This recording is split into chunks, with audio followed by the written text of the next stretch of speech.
참 예수님, 요한이 만난 사람들, 오늘은 여인들 중에서 특별한 지위와 또 사도들에게 있어서 깊은 영향을 미친 한 여인에 대해서 저희가 함께 살펴보고자 합니다. 오늘 시작 기도로 요한복음 20장 16절에서 18절까지의 말씀 기도로 함께 올리겠습니다. 성부와 성자와 성령의 이름으로 아멘. 예수님께서 마리아야 하고 부르셨다. 마리아는 돌아서서 히브리 말로 라쁘니 하고 불렀다. 이는 스승님이라는 뜻이다. 예수님께서 마리아에게 말씀하셨다. 내가 아직 아버지께 올라가지 않았으니 나를 더 이상 붙들지 마라. 내 형제들에게 가서 나는 내 아버지이시며 너희의 아버지신 분, 내 하느님이시며 너희의 하느님이신 분께 올라간다 하고 전하여라. 마리아 막달레나는 제자들에게 가서 제가 주님을 뵈었습니다 하면서 예수님께서 자기에게 하신 이 말씀을 전하였다. 성부와 성자와 성령의 이름으로 아멘.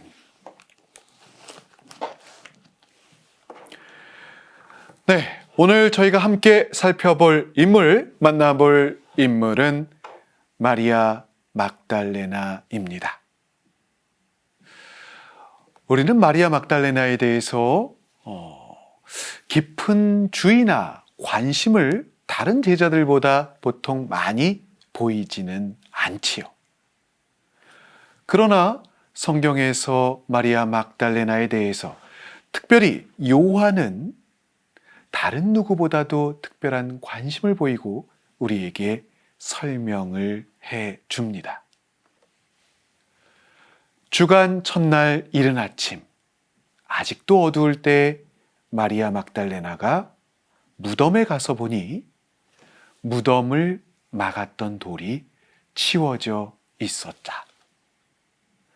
그래서 그 여자는 시몬 베드로와 예수님께서 사랑하신 다른 제자에게 달려가서 말하였다. 누가 주님을 무덤에서 꺼내갔습니다. 어디에 모셨는지 모르겠습니다. 요한은 예수님을 12 제자뿐만 아니라 여러 제자들이 각각의 고유한 역할을 담당하면서 당신을 따르는 것으로 설명해 주지요. 특별히 당대 일반적인 여성에 대한 인식 그리고 분위기를 생각해 보면 그것과 비교를 해보면 요한은 여성들의 고유한 역할 그리고 특별한 소명을 실천하며 증언하는 증언자로서의 역할을 다른 누구보다도 자세히 설명하는 복음사가로 우리에게 알려져 있습니다. 우리가 요한이 만난 사람들을 통해서 만나왔던 여인들을 한번 기억해 보시기 바랍니다. 사마리아 여인, 베타니아의 마리아와 마르타 자매, 그리고 예수님의 어머니인 성모님 등 여러 인물들, 대표적 여인들이 요한에선 많은 사람들로 기록되어 있죠.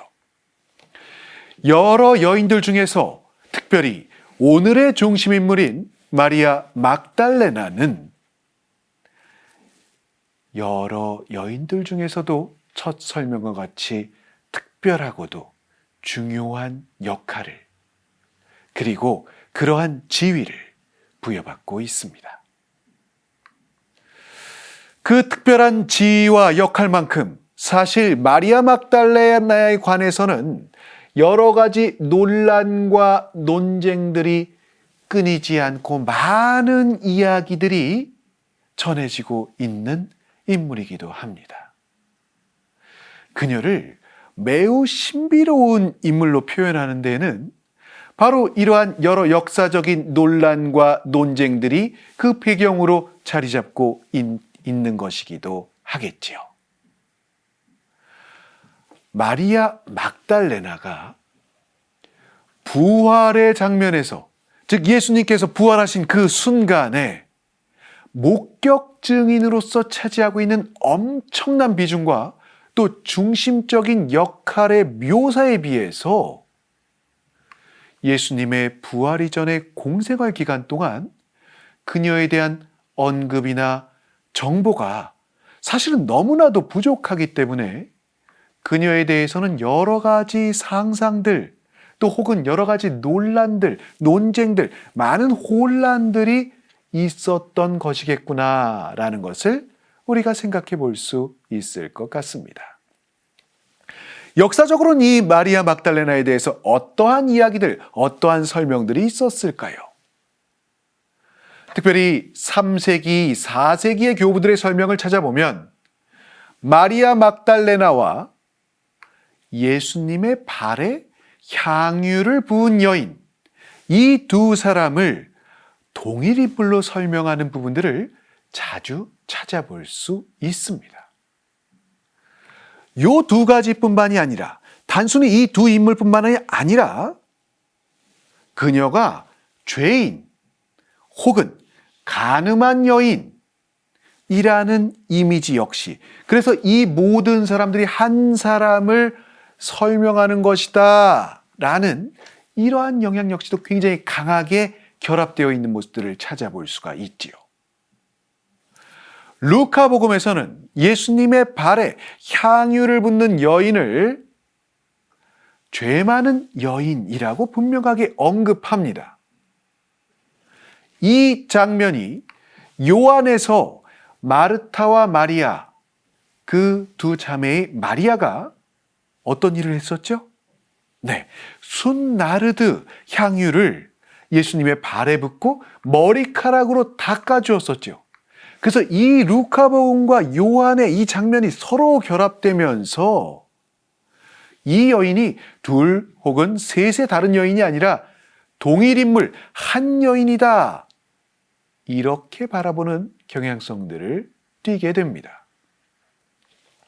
마테오와 루카 역시 베타니아에서 어떤 여인이 향유를 발랐다라는 그 언급을 하고 있기 때문에 만약에 베타니아에서 어떤 여인이 예수님께 향유를 발랐다면 그 여인은 누구일까? 당연히 그 여인은 베타니아의 마리아가 될 수밖에 없다라는 주장이 점차 설득력을 갖게 되었고, 그것이 마치 하나의 사실처럼 그렇게 설명되는 기록들, 또 그런 부분들을 찾아볼 수 있습니다. 그래서 우리가 마리아 막달레나에 대해서 묘사하는, 또 그 마리아 막달레나의 장면들을 묵상하고 표현한 성화들을 살펴보면요, 오랜 기간 동안 그녀의 대표적인 상징이 죄인 그리고 회개, 이런 부분들과 긴밀한 연결관계를 갖고 있었다는 것이죠. 그래서 그녀의 상징은 젖가슴과 해골, 이것이 그녀에 대한 이러한 배경적인 인상이 깊이 오랫동안 광범위하게 퍼져 있는 관계로, 그것이 묵상이나 설명할 때 성화로서 표현될 때 이러한 부분들이 마리아 막달레나의 전통적인 상징, 또 그녀를 표현하는 모습으로 굳어지게 됩니다. 신약 성경 전체에서 마리아 막달레나에 대한 언급은 총 12번 언급이 되고 있습니다. 마리아 막달레나라는 이 이름 자체는 사실은 막달라 출신 마리아라는 뜻을 가지고 있지요. 전통적인 해석에 기반을 해서 이 이름을 이해하자면 그녀는 막달라에서 태어난 여인으로 그녀의 이름은 마리아가 되는 것이고, 예수님 시대에는 자신이 태어났던 막달라에서 이주를 해서 베타니아에 살고 있는 여인이라고 우리가 생각해 볼 수가 있게 됩니다. 부활 이전 그녀에 대한 정확한 정보는 오직 마르코와 루카에서만 찾아볼 수 있는데 두 복음서 모두 그녀에 대한 묘사를 7 마귀가 떨어져 나간 막달레나라고 하는 마리아라고 단순한 요 상황만, 요 사실만을 짧게 언급해주고 있지요. 루카복음 7장의 죄 많은 여자를 용서하시다의 장면에서는 죄인인 여인이 향유가 든 옥합을 들고 와서 눈물로 예수님의 발을 적시고 자신의 머리카락으로 닦고 그 발에 입을 맞추며 향유를 부어 바르면서 자신의 죄의 용서를 청하는 여인으로 묘사되고 있습니다. 예수님께서는 말씀하시죠. 너는 죄를 용서받았다. 그러면서 이 여인의 죄가 사해지는 것으로 설명이 되고 있습니다. 죄 많은 여자를 용서하시는 장면, 그리고 바로 이어지는 8장에서 예수님을 따르는 여인들에 대한 언급이 이어지는데 여기에서 막달레나라고 하는 마리아를 7 마귀가 떨어져 나갔다라고 언급하고 있기 때문에 바로 이 7장의 죄인인 여인과 7 마귀가 떨어져 나간 막달레나가 동일 인물이다라는 주장이 역시 오랫동안 이어지게 되었던 것이죠. 이러한 배경 때문에 요한에 등장하는 마르타와 마리아, 즉 베타니아의 마리아와 막달라 마리아를 동일시하는 전통 역시 생겨난 것으로 우리가 이해해 볼 수 있겠습니다. 예수님께서 돌아가시기 직전에 예수님의 제자들은 사실 예수님께서 하셨던 그 마지막 말씀들의 깊은 의미와 예언, 예고의 숨은 뜻, 참 뜻을 전혀 이해하지 못했습니다. 3년 동안의 공생활, 많은 표징과 직접적인 당신의 말씀을 통한 가르침에도 제자들은 당신의 말씀을 이해하고 있지 못했다라는 이 말씀이 되겠죠. 하지만 베타니아의 마리아만은 당신의 말씀을 알아들었습니다. 우리가 그것을 어떻게 할 수 있죠?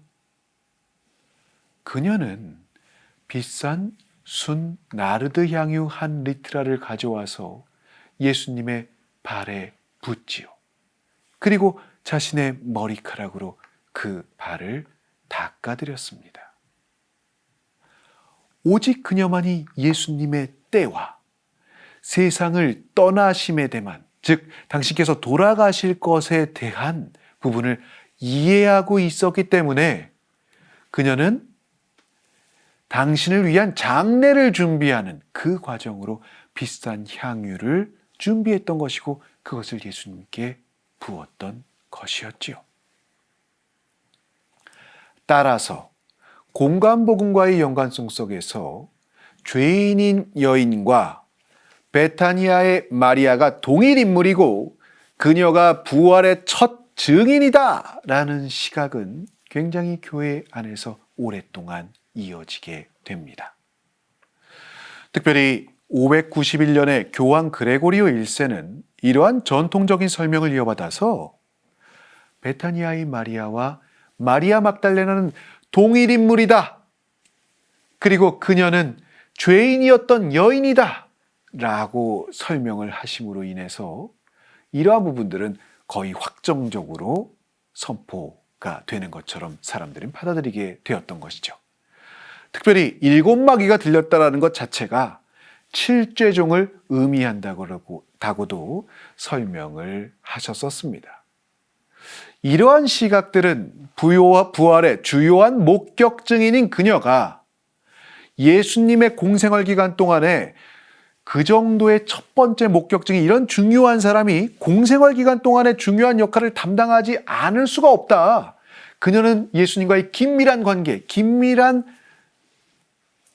연결고리를 가질 수밖에 없다라는 시각과 자연스럽게 연결되면서 교회의 전통 안에서는 상당 기간 동일 인물로서 설명이 되어져 왔습니다. 따라서 로마의 히폴리토 역시 마리아 막달레나와 베타니아의 마리아가 동일 인물이다 라고 이야기하면서 막달레나의 순명은 제2의 하와의 모습이자 그는 바로 사도로서 등장하고 있다라고 설명을 하게 되지요. 하와를 우리가 생각할 때 떠오를 수 있는 것이 무엇이 있습니까? 인류의 첫 번째 죄를 지었던 여인이고 이 죄로 인하여 죽음이 이 세상에 들어오게 되지요. 바로 그 첫 죄의 현장에 하와가 있었습니다. 그렇다면 이제 인류의 죄를 사하시고 새로운 생명을 주시는 바로 그 부활의 현장에 누가 있는 겁니까? 제2의 하와로 마리아 막달레나가 있다라고 히폴리토는 설명을 하게 되지요. 우리가 제가 계속 이렇게 말씀드리고 있는 이유는 지금은 이 두 인물을 동일 인물이다라고 확정짓고 있지 않기 때문에 그렇습니다. 마리아 막달레나의 축일 고유 감사송에서는 그리스도가 동산에서 마리아 막달레나에게 분명히 나타나셨음을 일깨우면서 이와는 대조적으로 하와가 최초로 죽음을 가져왔던 낙원 동산을 대조적으로 상기시킵니다. 마리아 막달레나 축일 사도들의 사도 감사송 부분을 제가 여러분들과 좀 나눠보고 싶습니다. 그래서 여러분들 이 마리아 막달레나 축일에 미사를 참석하시면 이 감사송 부분을 들을 수 있습니다. 살아계신 주님을 사랑하였고 십자가에서 돌아가시는 주님을 배웠으며 무덤에 묻히신 주님을 찾던 마리아 막달레나는 죽은 이들 가운데에서 부활하신 주님을 처음으로 경배하였나이다. 주님께서는 동산에서 마리아 막달레나에게 나타나시어 사도들 앞에서 사도 직무의 영예를 주시고 새로운 삶의 기쁜 소식을 세상 끝까지 전하게 하셨나이다 라고 우리는 이 축일 감사송의 기도를 올립니다. 우리가 예수님의 사랑받는 제자에 대해서 이야기할 때 이 제자가 요한복음의 후반부, 즉 영광의 책 전체에 매우 신비로운 인물이자 주요한 목격 증인으로 제시되고 있다라는 설명을 드렸었는데 그 안에서 예수님의 돌아가심 그리고 부활의 순간으로 우리의 초점을 한정시켜 본다면 이 순간에 등장하는 가장 신비로운 인물, 주요한 목격 증인은 바로 마리아 막달레나가 되는 것이죠. 따라서 이러한 마리아 막달레나에 관해서 요한은 크게 3번에 걸쳐서 그녀를 소개하고 있는데 그 장면들을 살펴보면 다음과 같습니다.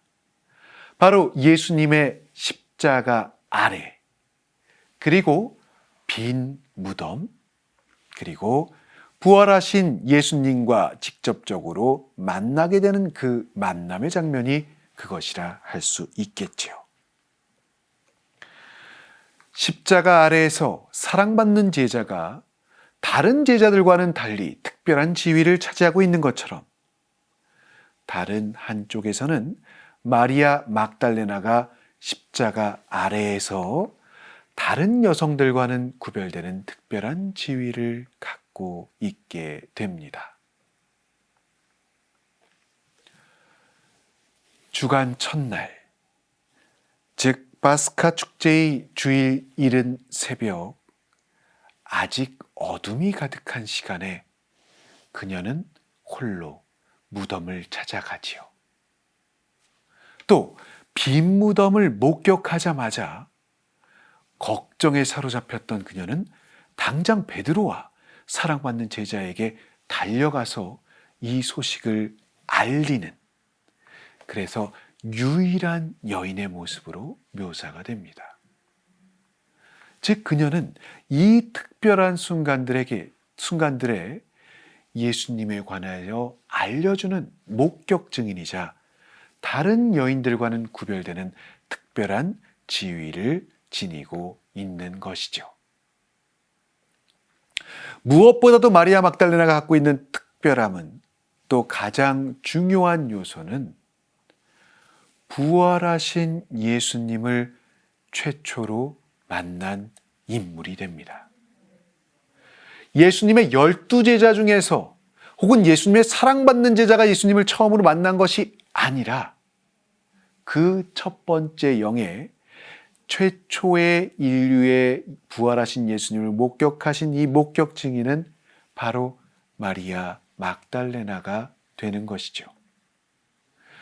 마리아 막달레나로부터 빈 무덤에 대한 소식을 전해들은 베드로와 사랑받는 제자는 무덤에서 부활하신 예수님을 만난 것이 아니었습니다. 그들이 본 것은 무엇이었습니까? 오직 빈 무덤, 그리고 따로 개켜져 있던 머리를 감싸고 있었던 수건뿐이었지요. 따라서 이 장면을 부활하신 예수님과 막달라 마리아의 만남, 그것은 바로 부활의 의미를 밝혀주며 그날 저녁에 다른 제자들과의 만남을 준비시키는 역할을 한다라고 설명하기도 합니다. 예수님은 당신의 제자들을 형제들이라고 부르셨습니다. 이러한 관점으로 보자면 히폴리투스 성인이 마리아 막달레나를 사도들에게 파견된 사도들의 사도. 다시 한번 말씀드려 보겠습니다. 사도들에게 파견된 사도, 사도들의 사도로 바로 마리아 막달레나를 칭한 이 호칭은 매우 적절한 호칭으로 이해될 수 있을 것 같습니다. 히폴리투스 성인 이후에 라바노 마우로, 또 토마스 아퀴나스 성인 역시 그녀를 동일한 호칭으로 칭해 왔고, 교회의 많은 이들이 바로 마리아 막달레나를 이 호칭으로 표현하곤 했지요.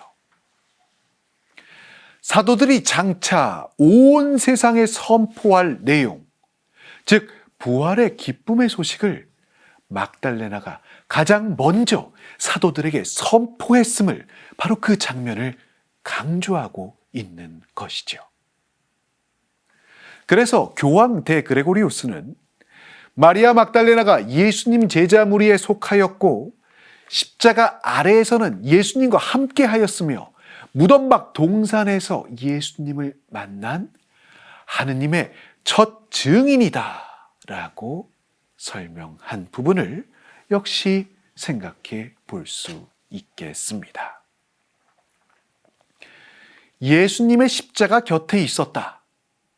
이것은 그녀가 예수님을 따르는 곧 당신의 제자라는 것을 공개적으로 드러났던 행동으로 볼 수 있습니다.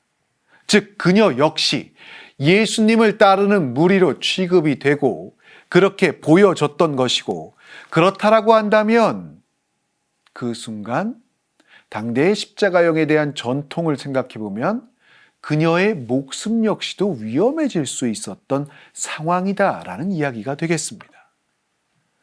하지만 그녀는 다른 여인들과 함께 예수님의 십자가 곁에서 용기 있게 당신의 마지막 순간들을 동반하지요. 또한 마리아 막달레나는 마치 사도들이 자신의 신앙을 고백하고 선포하는 것처럼 제가 주님을 배웠습니다 라고 직접 고백하며 증언합니다. 이 고백은 부활하신 예수님에 대한 하나의 기준점이 되게 되지요.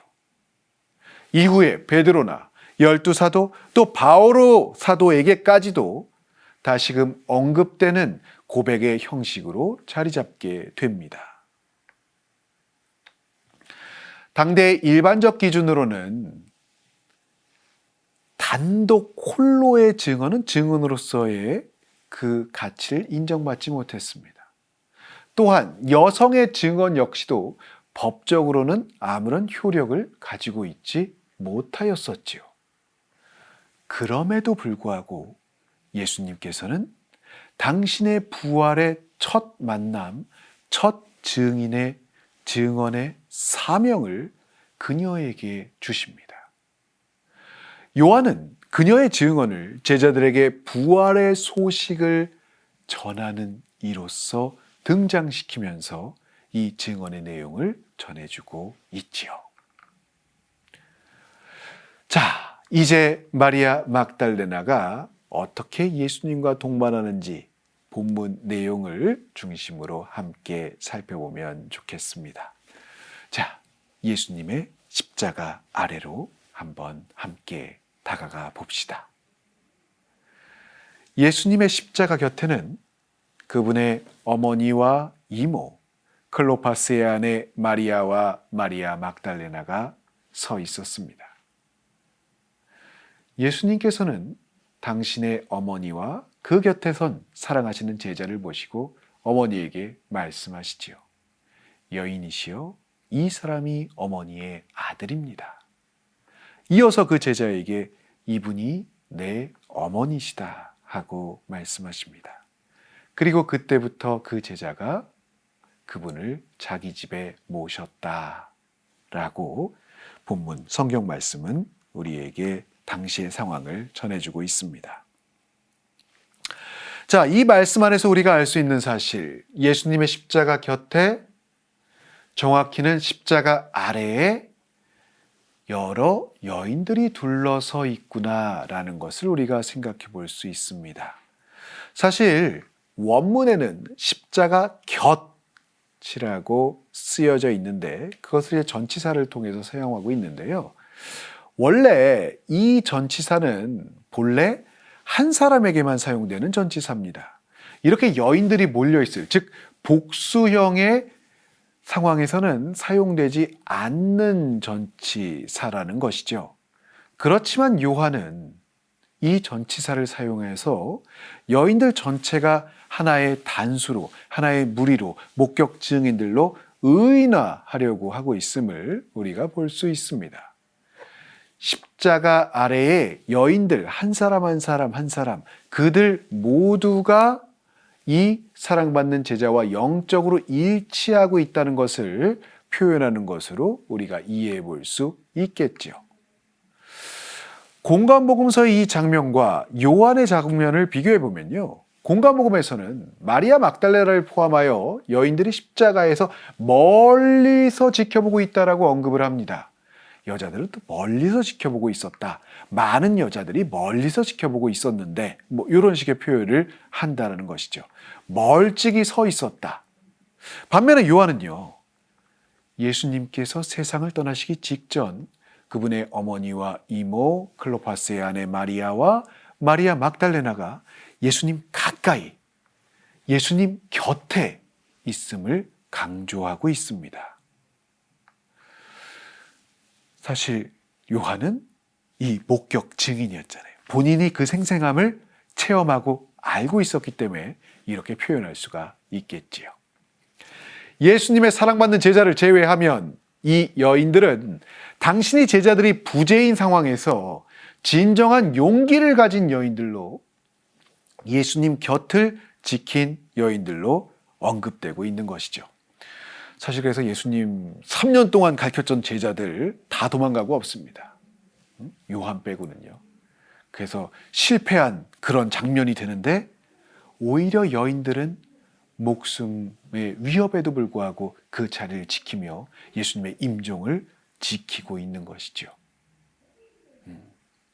그래서 우리가 본당에서도 여인들이 훨씬 더 많은 게 예수님의 영향이 아닐까라는 말도 안 되는 상상을 가끔씩 저는 혼자 해보곤 합니다. 자, 다른 세 여인과 함께 처음으로 등장하는 마리아 막달레나가 여기에서 이제 처음으로 등장하는데, 특별히 예수님의 어머니와 사랑받는 제자 곁에서 이 마리아 막달레나가 함께 등장하면서 이 장면에선 사실 특별한 역할을 하고 있지는 않습니다. 단지 그 자리에 함께 있는 것이죠. 하지만 다른 제자들이 모두 다 달아나 버린 상황에서 그 자리에 있는 것 자체가 얼마나 어려운 일이었는지, 또 십자가 아래에서 예수님과 함께 이 상황을 바라보고 머무르는 증언자로서 그녀는 멀리 떨어진 것이 아니 바로 그 곁에 서 있는 인물로 묘사가 되고 있습니다. 십자가 아래에서 벌어진 일들을 서술하는 데 있어서 그녀는 공인된 인물들 중에서 한 사람으로서 직접 보고 증언하는 목격 증인으로서 등장이 되고 있는 것이죠. 이러한 배경 안에서, 이러한 상황 안에서 예수님의 부활의 소식이, 그 부활의 장면에 마리아 막달레나가 등장을 하게 됩니다. 부활하시는 장면, 안식일이 지난 주간 첫날이라는 시간적 정보를 제공해 주고요. 이른 아침과 아직 어두운 시간에 마리아 막달레나가 그래서 아직 어둠이 쫙 깔려 있는 이 상황에 그녀 홀로 무덤으로 향합니다. 그녀는 당연히 무덤의 돌을 어떻게 치울 것인가를 걱정을 했었겠지요. 그런데 무덤에 다다라 보니 무덤을 막았던 돌은 이미 치워져 있습니다. 그녀는 다시금 당황하게 되죠. 놀라게 됩니다. 이 당혹스럽고 이해할 수 없는 상황에서 그녀는 즉시 누구에게로 갑니까? 시몬 베드로와 예수님께서 사랑하신 제자에게로 달려가게 되죠. 그리고 두 사람에게 이렇게 이야기합니다. 누가 주님을 무덤에서 꺼내갔습니다. 어디에 모셨는지 모르겠습니다. 주간 첫날 이른 아침의 시간, 요 설명은요, 창세기의 첫날과 같이 이제 새로운 세상의 첫날, 첫 순간이 될 것이라는 암시처럼 들리게 됩니다.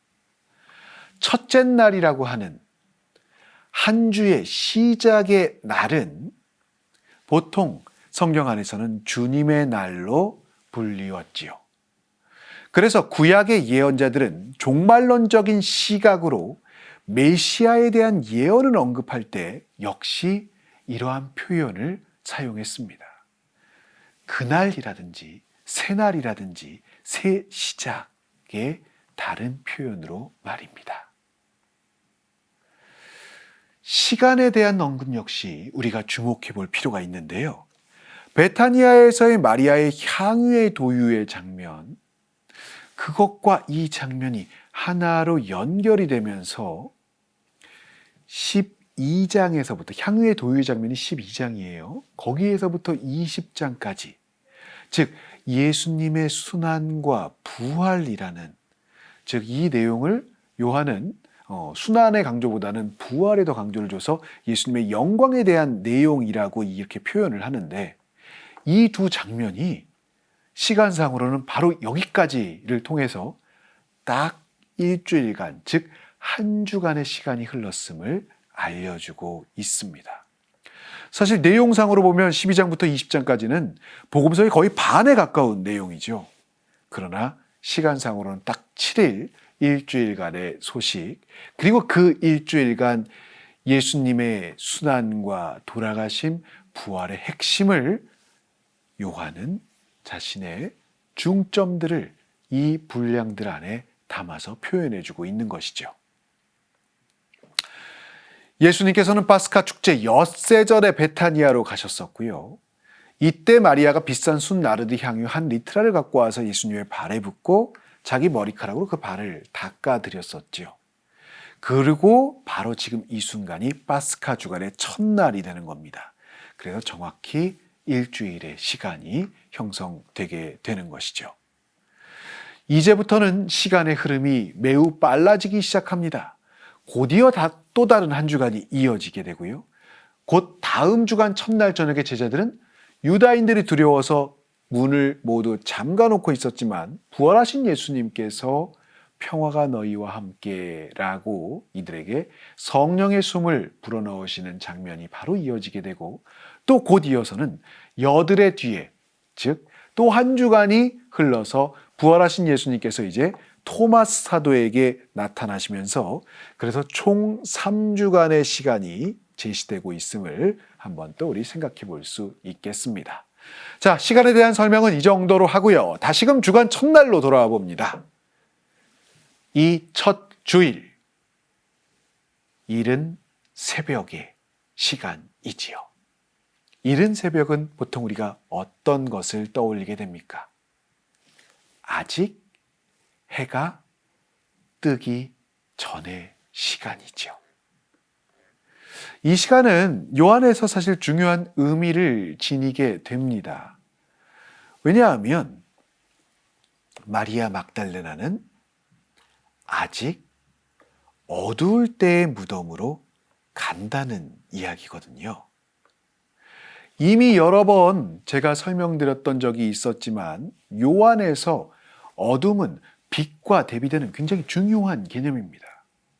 그럼 요한에서 지금의 어둠이 의미하는 바는 무엇이 되겠습니까?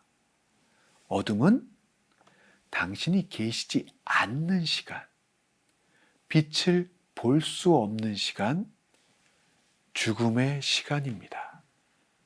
이 부재의 시간에 마리아 막달레나가 무덤으로 가는 것이죠. 요한은 마리아 막달레나가 다른 여인들과 함께 무덤으로 가는 것이 아니라 오직 그녀 홀로 무덤을 찾아가고 있다라고 설명합니다. 이는 요한의 예수님에 관한 신원서스로, 즉 예수님께서 당신 자신을 설명했던 그 말씀, 나는 세상의 빛이다 라는 말씀과 같이 하나의 상징적인 결과물들을 이끌어내지요. 그래서 요한이 이야기하고 있는 이런 상징들 혹은 그러한 구조들을 우리가 조금 익숙해지고 바라보면 요한의 이 복음서는 참 매력적으로 다가오는 것 같습니다. 그가 무엇을 우리에게 전해주려고 하는지, 무엇을 알려주려고 하는지가 좀 더 명확해지고 단순해지는 것이죠. 자, 그럼 이 과정을 부활과 연결해서 생각해 보면 어떻게 이해해 볼 수 있겠습니까? 요한은 우리 역시 죽음에서 생명으로 가는 여정을 걷고 있음을 이야기해 줍니다. 즉, 어둠에서 빛을 향해서 나아가는 여정으로 우리를 초대하고 있는 것이고, 우리 역시 이 길에 동참할 수 있도록 독려하고 이끌고 있는 것이다라고 이해해 볼 수 있겠지요. 공관복음은 요한과 달리 이 시기를 설명하는 부분이 서술 내용이 다릅니다. 뭐라고 이야기하고 있냐면 해가 떠오를 무렵 혹은 주간 첫날이 밝아올 무렵으로 표현을 하고 있다는 것이죠. 자, 의미적인 중점이 혹시 이해가 가시나요? 왜 이런 차이들이 날까요? 공관복음은 무엇에 더 강조를 하고 싶었을 것 같습니까? 공관복음은 빛이신 예수님께서 부활하셨다.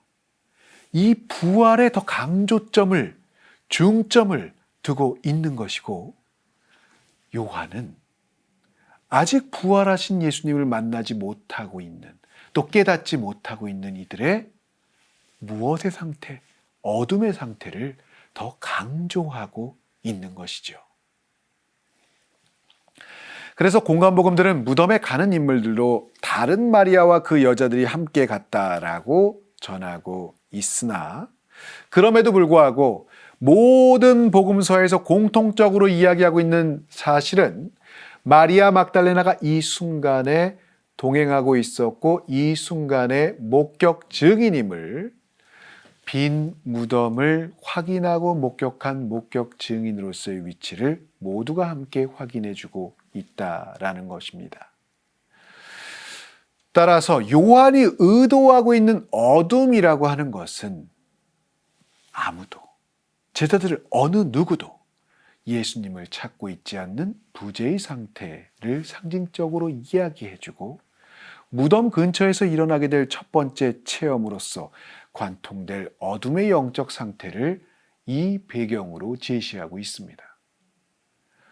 무덤을 방문한 마리아 막달레나의 행동에 대해서 요한은 5개의 역사적 현재 시제, 즉 과거에 일어난 일인데 마치 지금 일어난 것처럼 그러한 동사의 사용을 통해서 이 현장을 매우 빠르고 생생하게 전달해 주려고 합니다. 우리가 그 생생함을 우리말에서 이렇게 표현하기가 사실은 조금 어려워서 그렇게까지 이게 전달되지는 않지만 원래의 동사들은 그러한 표현들로 그리스어 원문은 우리에게 전달해 주고 있다는 것이죠. 그래서 첫 두 동사는 가다, 보다 이런 동사들을 사용해서 그녀가 무덤에 간 상황과 무덤을 막았던 돌이 치워져 있었음을 묘사합니다. 그리고 그에 뒤이어서 3가지 동사들이 뒤따르게 되는데 그것은 그녀의 반응들의 초점을 맞추고 묘사를 해주게 되죠. 그녀는 달렸고 베드로와 예수님에게 사랑하신 제자들에게 갔으며 그리고 그들에게 말하게 됩니다. 그래서 이 동사들이 이렇게 막 연결되어서 나타나고 있는, 그래서 이 본문이 전해주고 있는 그 현장감은 과거의 사건이 마치 막 지금 일어나고 있는 그런 사건들처럼 생생한 묘사에 강조점을 두고 표현을 하고 있는 것이죠. 빠르고 생생한 현장이 굉장히 속도감 있게 전해지는 이 여러 동사들로 묘사가 되고 있었다면 마지막 문장인 어디에 모셨는지 모르겠습니다는 매우 흥미로운 정보를 제공해 줍니다. 이 문장을요, 직역을 해보면 이렇거든요. 우리는 어디에 모셨는지 모르겠습니다가 됩니다. 즉, 이 알다라는 동사에 이제 부정형을 쓰고 있는데 이것이 1인칭 복수형을 사용을 해서 마치 마리아 막달레나 혼자 간 것이 아니라 예수님의 무덤에 한 무리의 그룹이 같이 보고 이야기하고 있는 것처럼 표현이 되고 있다라는 거죠. 하지만 요한은 어떻게 이야기했습니까? 우리가 이미 살펴본 바처럼 이 장소에 이 순간에는 오직 누구만? 오직 마리아 막달레나만이 있었음을 설명합니다. 자, 그녀는 무덤을 막았던 돌이 옮겨져 있었던 것을 보았죠. 그리고 이 무덤은 이미 시신이 없는 빈 무덤이었습니다. 그녀는 이 상황을 이해할 수 없었지요. 그녀가 예수님의 시신을 볼 수 없었다, 보지 못했다라는 것은 또 다른 측면으로는 지금 이곳에서 일어난 일을 알지 못한다라는 이야기와도 같습니다. 그녀가 할 수 있는 방법은 제자들의 대표자인 베드로와 다른 제자에게 얼른 달려가서 이 소식을 전하는 일밖에 없었던 것이지요. 요한은 이 과정을요, 부활하신 예수님을 찾는 신앙의 과정, 믿음의 여정, 그리고 그것이 얼마나 어려운 길인지로 표현을 합니다.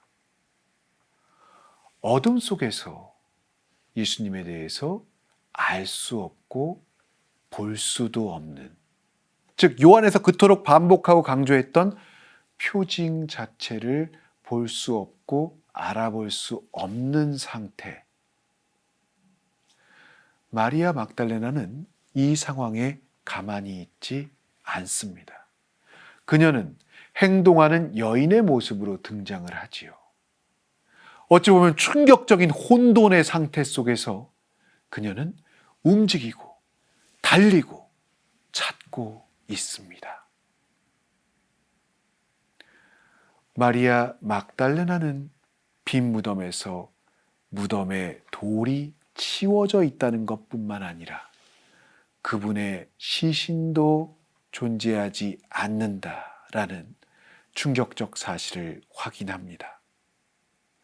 요한은 이 장면에서 공간복음처럼 무덤이 비었다는 것을 설명해주는 천사들도 등장시키지 않습니다.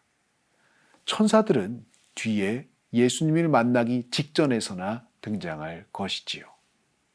그래서 요한을 읽는 독자들은 마리아 막달레나의 혼란을 함께 느끼고 바라볼 수 있습니다. 이러한 혼란은 그녀가 예수님을 위하여 예수님의 시신을 무덤에서 찾으려고 하는 데에서 바로 그 의지와 그 지향을 가지고 행동하는 모습에서 드러나게 되지요.